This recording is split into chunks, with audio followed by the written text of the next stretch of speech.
जिस काम में दिल लग जाए, मन लग जाए, करना तो वही काम है, चाहे वो काम आसानी से हो या कठिनाई से। दोस्तों, आज का हमारा एपिसोड उनको डेडिकेट है जिनको म्यूज़िक पसंद है और म्यूज़िक में अपना करियर बनाना चाहते हैं।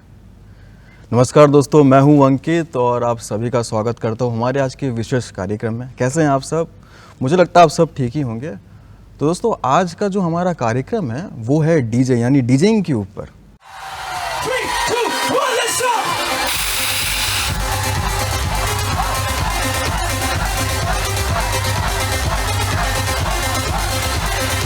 तो जो भी हमारे दर्शक डीजे में अपना करियर बनाना चाहते हैं उनके लिए आज का कार्यक्रम बहुत ही विशेष होने वाला है, बहुत ही इम्पोर्टेंट होने वाला है। और आज मेरी पूरी कोशिश रहेगी कि हमारा आज का जो एपिसोड है वो जितने भी डीजे बनना चाहते हैं लोग उनके लिए मददगार साबित हो। इंडिया में डीजे होना एक बहुत ही फन, एक्साइटिंग और फेम का काम होता है दोस्तों, लेकिन इस काम में मेहनत भी बहुत होती है। और मेहनत के साथ साथ कई कई दिन, कई कई रात जो डीजेज़ है इवेंट्स की वजह से सो भी नहीं पाते। और आज हमारे बीच एक डीजे मौजूद है, कोलकाता के अपने डीजे कौशिक दास, जिनको हम डीजे रूप के नाम से भी जानते हैं। डीजे रूप के बारे में जानकारी दे दूं मैं आपको, बातचीत तो करेंगे हम पूरे कार्यक्रम, लेकिन उसके पहले जो मैं इनके बारे में बताना चाहता हूं वो ये है कि डीजे रूप ने 3 साल की उम्र से ही अपना जो है म्यूज़िक में इंटरेस्ट दिखाना शुरू कर दिया था।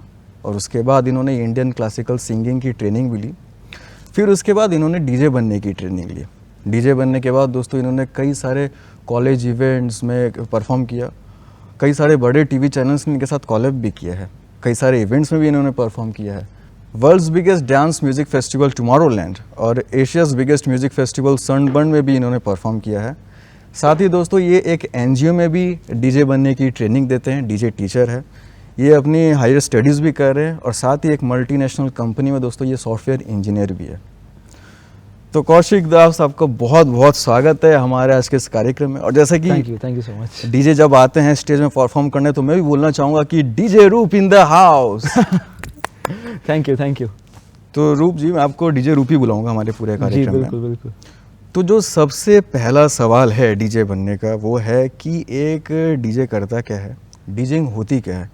देखिए, मैं भी कई सारे पार्टीज़ में गया हूँ, कई सारे इवेंट्स में गया हूँ, वहाँ देखता हूँ मैं डीजे क्या करता है। डीजे गाना बजाता है और लोगों को इतना मजबूर कर देता है कि वो रुक नहीं पाते अपने सीट्स में, अपने चेयर्स में, और डांस फ्लोर में आते हैं और दिल खोल के नाचते हैं। लेकिन मुझे जहाँ तक लगता है कि डीजे वो है ना कि डीजे और भी बहुत कुछ इससे आगे बढ़ के, मतलब अगर मैं बेसिक से शुरू करूं कि एक डीजे करता क्या है, डीजे होता क्या है, उसके बारे में काफ़ी सारी जानकारी अगर आप मुझे और जो मेरे देखने वाले दर्शक हैं उन्हें थोड़ा दे पाएँ तो बहुत ही अच्छा होगा।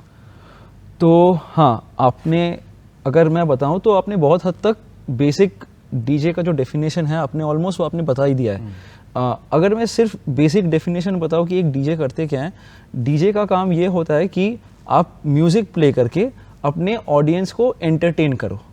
The basic and the most simple definition. अब ऑब्वियसली इसके ऊपर बहुत सारे हाई टेक्निकलिटीज़ भी है, स्किल सेट्स भी है। स्किल सेट्स एज इन कि आपको कैसे टाइप का म्यूज़िक किस सिचुएशन में प्ले करना चाहिए। मैं एक एग्जांपल देता हूँ, किसी का शादी हो रहा है तो वहाँ पे यूजुअली आप शादी के बारात में आप Punjabi bhangra, this kind of music आप प्ले कर सकते हो। बट जब लेट से उसी शादी में रिंग सेरेमनी हो रही है तो वहाँ पे लोग नाचना नहीं चाहेंगे, रेदर देन एक बैकग्राउंड में सूदिंग म्यूज़िक प्ले करना चाहिए होगा। सो ये सारे नॉलेज कि कब कहाँ पे हमें क्या करना चाहिए, कैसे करना चाहिए उसको इम्प्लीमेंट, किस तरह के ऑडियंस है हमारे पास, ऑडियंस का एज रेंज क्या है, उस एज रेंज में किसको कैसा म्यूज़िक पसंद है, ये सारी चीज़ों के बारे में डिटेल्ड डिस्कशन, डिटेल्ड एक्सपीरियंस, ये सब कुछ को मिला के एक डीजे प्रोफेशनल एक्सपीरियंस बनता है। अच्छा, तो ये तो मैं समझ गया कि हाँ डीजे क्या करता है, काफ़ी जैसे इसमें नॉलेज लगती होगी।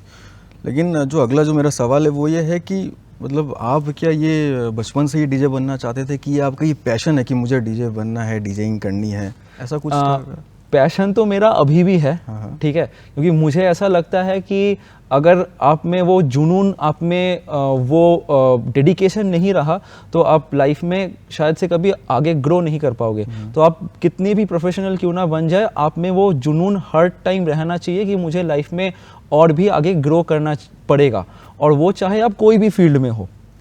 और रही बात डीजेइंग की, मैं स्टार्टिंग से बहुत बचपन से ही मैं म्यूज़िक में काफ़ी ज़्यादा इंटरेस्ट था। हालांकि मुझे डीजेइंग में ऑलमोस्ट इंटरेस्ट आई थी जब मैं क्लास 9 या क्लास 8 में उस टाइम पे मैं पढ़ता था, बट म्यूज़िक में मुझे काफ़ी बचपन से ही मुझ में इंटरेस्ट था। ठीक है, तुम्हारा आप इंटरेस्ट था आपको, मतलब बचपन से ही आप बनना चाहते थे, ये एक मैं समझा ये चीज़। हाँ, तो चलिए ये तो आपकी बात होगी, लेकिन अब जो दर्शक देख रहे हैं उनके वहाँ से बात करना चाहूँगा कि आप डीजे में कौन कौन सा जो सिस्टम आप यूज़ करते हैं, एक डीजे को क्या क्या सिस्टम लगते हैं? तो वैसे डीजेइंग में अगर मैं डीजेइंग गियर्स की बात करूं तो उसमें ऑलमोस्ट बहुत सारे टाइप के हो सकते हैं। जैसे कि अगर मैं काफ़ी ओल्ड स्कूल टाइप की बात करूँ ना, तो वहाँ पे टर्न टेबल्स होते थे। अगर आपको याद होगा, बहुत पहले के दिनों पे हम लोग ग्रामोफोन्स रहते थे। अभी आजकल वो अवेलेबल नहीं होते, बट एक टाइम पे होते थे। तो ग्रामोफोन्स के ही एक updated higher version kind of thing होता है टर्न टेबल, जो कि बहुत सारे स्क्रैच डीजेस या underground hip hop style DJs वो लोग टर्न टेबल्स को यूज़ करते हैं। मैं जो यूज़ करता हूँ उसको हम लोग डेक या player and along with that mixer बोलते हैं। तो मेरा जो सिस्टम है उसमें मैं 2 डेक्स या फिर कभी कभी 4 डेक्स में यूज़ करता हूँ, और बीच में एक मिक्सर होता है। और बहुत से टाइम पे बिगिनर्स या फिर इवन प्रोफेशनल डीजेस भी एक ऐसे सिस्टम का यूज़ करते हैं जिसको हम लोग डीजे कंट्रोलर भी बोलते हैं। एंड अगर मैं थोड़े अपडेटेड या फिर हायर वर्जन की मैं बात करूं तो आजकल अपने सिस्टम में म्यूज़िकल पैड्स भी आ चुके हैं, जहां पे आप पैड्स को यूज़ करके आप भी गाना प्ले कर सकते हो। तो काफ़ी सारे टाइप्स के हो गए, एंड इवन उसमें लैपटॉप भी एक बहुत बड़ी पार्ट प्ले करती है, क्योंकि आजकल के बहुत सारे कंट्रोलर्स होते हैं जो बिना लैपटॉप के चलेंगे ही नहीं। और कुछ कंट्रोलर्स तो ऐसे भी होते हैं जिनको अलग से पावर सप्लाई भी नहीं लगता, वो डायरेक्टली लैपटॉप के पावर सप्लाई से ही काम कर लेता है। अच्छा। तो बहुत सारे डिटेल में है। हालांकि मैं जो यूज़ करता हूँ, मैं पायनियर डीजे का CDJ 3000 में यूज़ करता हूँ as of now, and the mixer जो मैं यूज़ करता हूँ दैट इज़ पायनियर के DJM A9। As of now मैं वही यूज़ करता हूँ। हालांकि वो सिचुएशन वाइज, इवेंट वाइज कभी कभी थोड़े बहुत ऊपर नीचे हो भी सकते हैं, बट मेजरली मैं यही यूज़ करता हूँ। अच्छा, तो जैसे हर डीजे अपने तरह से एक यूनिक है, वो यूनिक डीजे है और डीजिंग प्ले करता है, लेकिन आप में वो क्या बात है कि जब आप स्टेज में परफॉर्म करने आ जाएं तो लोगों को समझ में आ जाए अरे डीजे रूप आ चुके हैं, अब डीजे रूप बजाएंगे ऐसा ऐसा गाना कि अब हमें मजबूर हो जाना पड़ेगा डांस फ्लोर में आने के लिए, वो क्या यूनिक चीज़ है आपके अंदर? अगर किसी ने, अगर हम लोग कोई भी दर्शक ने मेरे कभी शो में पहले आ चुके हैं तो उनको पता है कि मेरा एक काफ़ी यूनिक इंट्रो है। वो 1-2.5 मिनट का मेरा इंट्रो चलता है along with the video and a unique audio, जो मेरा ही लाइक काफ़ी डिटेल स्टडी के हिसाब से मैंने बनाया उसको। That is one unique identity. Along with that, जब मैं संग स्टेज पे आता हूँ, मैं इतने हाई एनर्जी और मैं वोकल ग्राउलिंग के साथ आता हूँ कि लोग, अगर वहाँ पे कोई सो भी रहा हो या फिर कोई थोड़ा भी उसका एनर्जी डाउन है, वो संग जाग जाए। And that is my most uniquality कि जब मैं स्टेज पे आऊँ, मैं ऐसे एंटर करूँ कि बस लोगों को लगे कि अरे भाई ये क्या हो गया, ये कौन आ गया।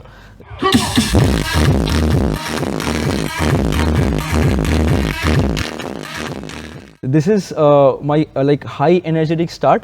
अलॉन्ग विद दैट, जो मेरे गाने होते हैं मेरे सेट्स में, यूजुअली जब मैं कोई भी कॉन्सर्ट्स या म्यूज़िक फेस्टिवल या कॉलेज फेस्टिवल्स में जब मैं परफॉर्म करता हूँ, मेनली इन कॉन्सर्ट्स, तो वहाँ पे मेरे जो गाने होते हैं, जब मैं यूजुअली अगर इंडिया की बात करूँ तो मेरे हर एक गाने पे ऑब्वियसली मैं बॉलीवुड या हिंदी गाने तो ऑब्वियसली मैं प्ले करता ही हूँ, बट उसमें जो बीट्स होते हैं या फिर अगर मैं म्यूज़िक प्रोडक्शन के टर्म में मैं बताऊँ कि ड्रॉप्स होते हैं, मैं वो यूजुअली प्रॉपर EDM स्टाइल या फिर लाइक बिग रूम, ये कुछ जॉनर की मैं बात कर रहा हूँ म्यूज़िक प्रोडक्शन में, प्रोग्रेसिव हाउस, ये मेरे थोड़े फेवरेट जॉनर्स है। मैं इनको बॉलीवुड के साथ मिक्स करते रहता हूँ, कभी बॉलीवुड या फिर कोई हिंदी इंडिपेंडेंट म्यूज़िक हो गई, तो मैं ऐसे लाइक दिस इज़ माई यूनिकलिटी कि when I am on stage people can expect songs like this and apart from that अगर मैं और एक पॉइंट की मैं बात करूँ कि you know अगर DJ रूप एज अ पर्सन या फिर एज एन आइडेंटिटी अपने इंडस्ट्री में टीचिंग के हिसाब से लोग मुझे काफ़ी ज़्यादा जानते हैं। मैं Tomorrowland foundation music and art school Kolkata जो कि एकतारा एक NGO है वहाँ पे है और मैं वहाँ पे अंडर सर्व्ड गर्ल्स को स्पेशली गर्ल्स, हालांकि मेरे कुछ बॉय स्टूडेंट्स भी हैं but specially that's a girls school, so मैं वहाँ पे that's an Ektara learning centre, मैं वहाँ पे DJ का टीचर हूँ एंड मैं वीकेंड्स पे यूजुअली मैं वहाँ पे क्लासेस देता हूँ ताकि वहाँ पे लड़कियों को उनके हायर बेटर फ्यूचर के लिए एंड यूजुअली मेरी जो पहचान है ऑल ओवर द वर्ल्ड ये एक एज अ परफॉर्मर से ज़्यादा एज अ टीचर के बेसिस पे मेरी पहचान हुई है। अच्छा, तो this is one unique identity जो कि मैं बताऊंगा कि it's not always on the stage but usually as a person और being an identity this one is a unique thing. तो आप लोगों को सिखाते हैं, ट्रेनिंग देते हैं। Yes. लेकिन अगर मैं बात करूं आपके ट्रेनिंग के बारे में, Yes. तो अपनी ट्रेनिंग के बारे में थोड़ा हमें बताएंगे कि वो कैसे हुई, क्या क्या हुआ था उस ट्रेनिंग में?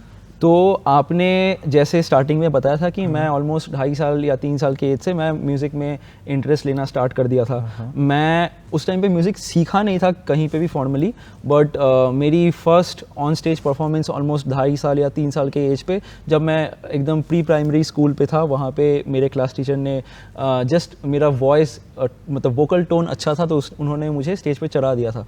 तो वहाँ से उन्होंने मेरे पेरेंट्स को सजेस्ट किया था कि इसका मेरा वोकल टोनैलिटी काफ़ी अच्छा है तो मुझे कुछ फॉर्मल ट्रेनिंग दी जाए म्यूज़िक के बारे में। तो फाइनली जब मैं क्लास मतलब स्टैंडर्ड 1 या स्टैंडर्ड 2 में था तब मुझे एक टीचर के पास प्राइवेटली इंडियन क्लासिकल म्यूज़िक सीखने दिया गया था। मैं हालांकि कुछ सालों तक मैं इंडियन क्लासिकल म्यूज़िक सीखा बट देन अगेन जब मैं स्कूल में जब नियर अबाउट बोर्ड एग्ज़ाम्स आते थे तो मुझे ये सारे सब कुछ चीज़ें मुझे स्टॉप करना पड़ा था। So this was my starting training as a like musician. अब मैं आता हूँ स्किपिंग टू दैट पार्ट कि जहाँ पे मुझे DJ में इंटरेस्ट आया।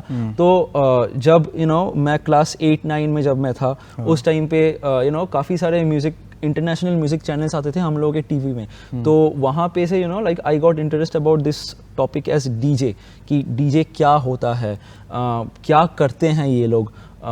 काफ़ी फैसिनेटिंग लगा था मुझे कि कि ये कुछ कर रहे हैं यहाँ पे, क्योंकि उस टाइम पे मुझे कुछ आता नहीं था। तो और ऑडियंस एकदम पागल हो जा रही है, ये क्या चीज़ है, ये मुझे करना है।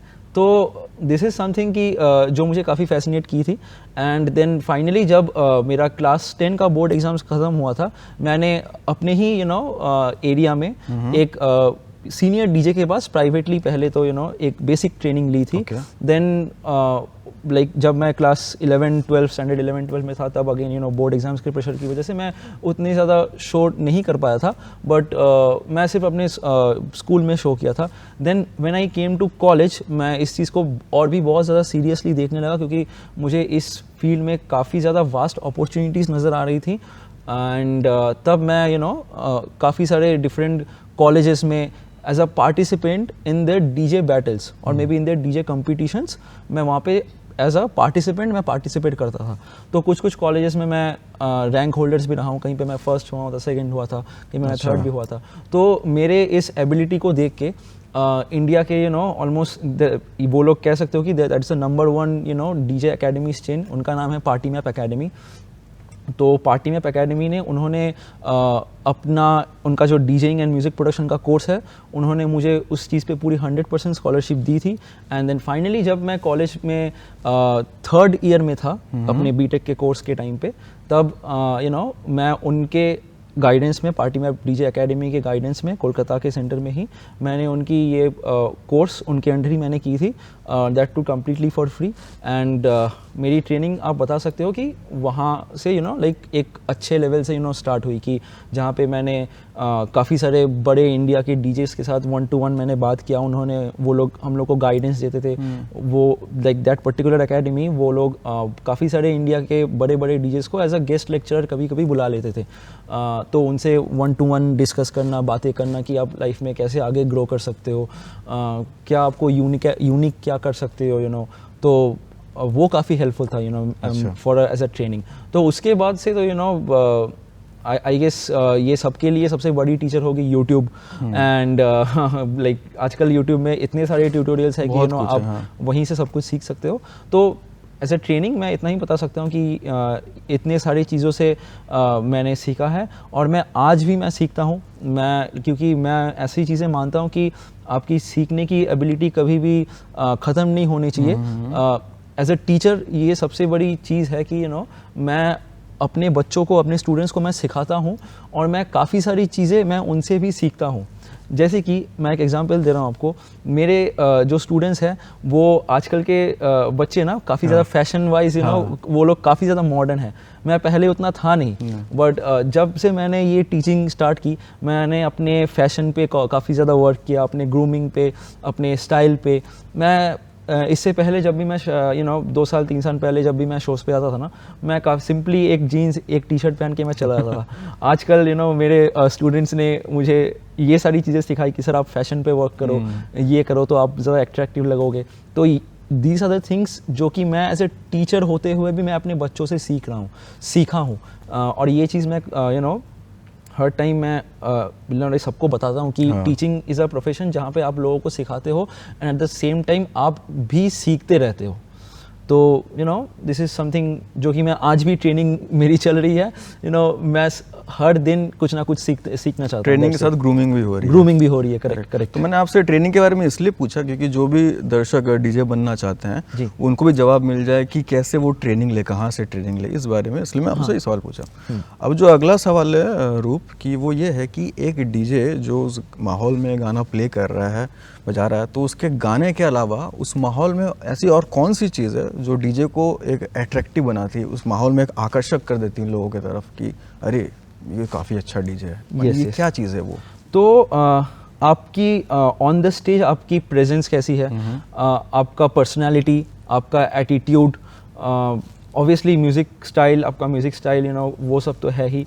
देन आप किस तरीके से आपके ऑडियंस के साथ आप इंटरेक्ट कर रहे हो, आप लाइक यू नो आप किस तरीके से अपने जो सेट है उसको कैसे आप अरेंज कर रहे हो अपने म्यूज़िक को। जैसे कि लेट्स से अगर मैं किसी यू नो जगह पे मैं परफॉर्म कर रहा हूँ फॉर लेट्स से 2 घंटे या फिर 4 घंटे, तो मैं एकदम स्टार्टिंग में ही हाई एनर्जेटिक गाना मुझे नहीं प्ले करना चाहिए। I should keep the high energetic songs till for the end timing, ठीक है ना। तो ये सारी नॉलेज एंड मतलब सब कुछ को मिला के अपना म्यूज़िक स्टाइल, आपके फैशन यू नो कि आप कैसे ड्रेसअप कर रहे हो। आजकल के दिनों पे ये चीज़ काफ़ी ज़्यादा वर्क कर रही है यू नो कि आपके फिगर यू नो अगर आपके you know as a mail if you have you know 6 packs, जो लोग यू नो बॉडी बिल्डिंग करते हैं, हालांकि मेरी तो है नहीं ये सब कुछ, बट यू नो लाइक मैं अपने हिसाब से यू नो लाइक अपना फैशन को you know like I keep improving about my dressing style, about my you know ornaments and everything and all. तो और यू नो लाइक फीमेल्स के लिए अगर आप देखो तो यू नो लाइक उनके स्टाइल, उनके हिसाब से उनका फैशन, सो मतलब ये सारी चीज़ें भी यू नो लाइक काफ़ी ज़्यादा वर्क करती है no for being attractive on the stage.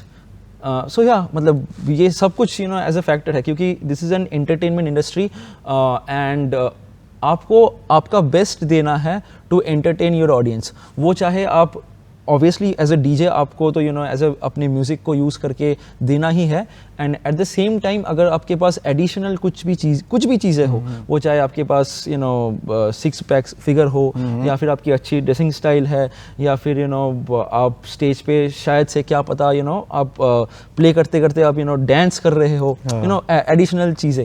So everything is a bonus point. अच्छा, तो ये बात है डीजे की, ठीक है। हाँ। अब आगे बढ़ते हैं रूप, तो ये बताओ, ये पूछना चाहूँगा मैं भी पूछना चाहूँगा कि मैं भी ये काफ़ी करता हूँ, इसलिए आपसे पूछना चाह रहा हूँ कि जब एक डीजे परफॉर्म कर रहा है एक स्टेज में या किसी पार्टी में, तो काफ़ी सारे क्राउड आते हैं कि अरे डीजे मेरे वाला गाना प्ले कर दो, डीजे वाले बाबू मेरा गाना चला दो। मैं भी जाता हूँ क्योंकि मुझे बॉलीवुड काफ़ी पसंद है और मैं शाहरुख खान का बहुत बड़ा फ़ैन हूँ, तो मैं हमेशा बोलता हूँ कि शाहरुख खान वाला गाना प्ले करो ना यार। तो उस माहौल को आप कैसे मैनेज करते हैं कि इतने सारे क्राउड आपके पास आ रहे हैं, बीच बीच में ये गाना प्ले कर दो, गाना प्ले कर दो, तो ये कैसे आप मैनेज करते हैं? तो ये ऑब्वियसली ये हर कोई फेस करता है, बट हालांकि मैं कुछ दिनों से इस चीज़ को फेस करना थोड़ा कम कर दिया हूँ, क्योंकि यूजुअली क्या है कि आप अगर मेरे कुछ लेटेस्ट शोज़ देखो तो मैं यूजुअली क्या करता हूँ ना कि मैं कॉन्सर्ट्स में, म्यूज़िक फेस्टिवल्स में मैं प्ले करता हूँ। तो कॉन्सर्ट्स में एंड म्यूज़िक फेस्टिवल्स में क्या होता है ना कि लाइक आप एक बहुत बड़े स्टेज पे मतलब परफॉर्म कर रहे हो एंड ऑडियंस जहाँ पे है उसके बीच में काफ़ी ज़्यादा बैरिकेड होता है। तो यूजुअली ऑडियंस आपके पास आके most of the time you know song request नहीं कर सकती है। But once upon a time जब मैं वेडिंग्स में भी प्ले करता था, हालांकि मैं आज भी प्ले करता हूँ बट काफ़ी सिलेक्टिव हो चुका हूँ मैं, वेडिंग्स में, क्लब गिग्स में, जहाँ पे यू नो आप एकदम डायरेक्टली ऑडियंस के साथ मतलब बहुत क्लोज रहते हो, तो वहाँ पे यूजुअली ऐसे काम करता है कि यू नो लाइक आप पहले ऑडियंस के रेंज को देख लो। क्योंकि मेरा मानना है कोई भी नाइट क्लब हो गया या फिर यू नो कोई भी बार ऐसी कोई जगह होगी जहाँ पे कोई डीजे एज अ परफॉर्म कर रहा है या फिर शो कर रहा है, तो वहाँ पे क्या होता है कि यूजुअली एक सर्टेन एज रेंज के लोग आते हैं। बट अब क्या होता है ना कि अगर लेट्स से अगर आप कोई वेडिंग पे प्ले कर रहे हो, वहाँ पे अपने कोई दुल्हन की कोई चाचा भी हो सकते हैं जो 80 साल के हो, या फिर दूल्हे का कोई एक नेफ्यू भी हो सकता है जो 5 साल का हो, ठीक है। तो मुझे लगता है कि एक वेडिंग में प्ले करना is the most difficult task, क्योंकि आपको दोनों को साथ में प्ले करना है एंड आपको एंड वेडिंग क्या होती है ना, वेडिंग इज़ अ मतलब once in a lifetime event for every single person. और कोई भी जब आपको बुक करता है एज एन आर्टिस्ट तो वो बहुत सारे होप्स लेके बुक करते हैं कि यू नो कि आपको सही तरीके का म्यूज़िक प्ले करना चाहिए। So you know this thing always comes with experience and you know आप अपने एक्सपीरियंस के साथ ये इस चीज़ पे आप अडेप्ट कर लोगे कि आपको ऑडियंस को कैसे हैंडल करना चाहिए। हालांकि अगर लेट्स से अगर आप आ रहे हो मेरे पास, मैं आपको अगर एग्जांपल दूं कि आप मेरे पास आ रहे हो 5 गाने लेकर, तो मैं कभी 1 या 2 गाना प्ले कर लूँ and at the same time मैं उसके बाद किसी और ऑडियंस का 1-2 गाना प्ले कर लूँ, फिर आपको मैं थोड़ा बताऊँ कि सर आप थोड़ा सा रेस्ट ले लो, मैं आपके बाकी के गाने कुछ टाइम पे बाद प्ले करूँगा। So this is a way you know how you can handle your audience. हालांकि वो सिचुएशन वाइज हर टाइम पे अलग अलग हो सकती है, बट ऐसे ही यू नो लाइक आप हैंडल कर सकते हो ऑडियंस को, और ये काफ़ी कॉमन है यू नो। तो लास्ट एक आखिरी क्वेश्चन मैं आपसे पूछना चाहूँगा और जल्दी से आप उसका उत्तर दे दीजिएगा क्योंकि समय काफ़ी कम है हमारे पास। ओके। तो आप एक शो करने से पहले कैसी तैयारियां करते हैं? तो मैं अपने शो करने से पहले ऑब्वियसली मैं जान लेता हूँ कि मैं कहाँ पे प्ले कर रहा हूँ, वो वेन्यू कैसी है, वहाँ पे ऑडियंस मतलब कि एज रेंज कैसे होने वाले हैं, उस ऑडियंस के एज रेंज पे मतलब वो लोग किस टाइप के गाने वो लोग पसंद करना चाहते हैं। लेट्स से अगर मैं कोई वेडिंग पे परफॉर्म कर रहा हूँ तो मैं यूजुअली अपने सेट पे ज़्यादा भांगड़ा गाने यू नो या फिर कुछ देसी बॉलीवुड स्टाइल में रख लेता हूँ, या फिर अगर मैं कोई कॉन्सर्ट में प्ले कर रहा हूँ तो at the same time you no मैं अपने हिसाब से ज़्यादा मतलब यू नो हाउस म्यूज़िक जो कि मतलब कॉन्सर्ट्स में काफ़ी चल जाते हैं यू नो, तो वो सारी चीज़ें मैं अलग से रख लेता हूँ। तो you know like it depends upon कि मैं किस टाइप के इवेंट पे मैं परफॉर्म कर रहा हूँ। And at the same time मैं कोशिश करता हूँ कि मैं अपने हर एक शो में यूनिक आउटफिट रखूँ अपना। तो यू नो ऑब्वियसली मैं अपना ड्रेसिंग यू नो एंड मैं अपनी ये सारी चीज़ों को मैं काफ़ी ज़्यादा सॉर्ट आउट करने में लगा रहता हूँ कि यू नो मैं कौन सा यूनिक ड्रेस पहनूँ। कभी कभी तो कुछ अच्छे कॉर्पोरेट इवेंट्स में मुझे काफ़ी कॉस्टली ड्रेसेस पहनने पड़ जाते हैं इस चीज़ की वजह से, क्योंकि मैं बहुत रिजिड रहता हूँ अपने ड्रेसेस के बारे में। एंड बस music style and you know कि कहाँ कहाँ पे आप कौन सा म्यूज़िक आप प्ले कर सकते हो, तो अपने यू नो मैं अपने लैपटॉप में अपने म्यूज़िक को सॉर्ट आउट करने में ज़्यादा बिजी रहता हूँ। And obviously at the same time मुझे ऑन द स्टेज काफ़ी हाई एनर्जी रखना पड़ता है, तो मैं शो से पहले अपनी स्लीप शेड्यूल को अच्छे से रखना चाहता हूँ एंड अपना हेल्थ एंड ऑब्वियसली अच्छे से खा पी के मैं जाता हूँ स्टेज पे, ताकि यू नो मुझे अच्छा सा एनर्जी महसूस हो ऑन द स्टेज। क्योंकि जब आप स्टेज पे होते हो यूजुअली ऑडियंस एक आर्टिस्ट को देख के ही ऑडियंस को एनर्जी मिलती है। अगर आर्टिस्ट में ही एनर्जी नहीं होगी उतनी ज़्यादा तो ऑडियंस भी काफ़ी थकी हुई और या फिर काफ़ी कूल डाउन रहेगी। तो आर्टिस्ट को एनर्जेटिक होना काफ़ी ज़्यादा ज़रूरी है। तो this is the main you know my primary schedule before the show. तो दोस्तों मुझे तो डीजे रूप के साथ बातचीत करके काफ़ी मज़ा आया और मैं आशा करता हूँ कि आपको भी जो भी डीजे बनना चाहते हैं उनको अपना जवाब मिल गया होगा। तो दोस्तों इसी के साथ हमारा आज का कार्यक्रम होता है यहीं समाप्त। आपके दोस्त अंकित को इजाज़त दीजिए, मिलूँगा फिर आप लोगों से मैं कुछ दिनों बाद एक नए टॉपिक के साथ। तब तक के लिए नमस्कार दोस्तों।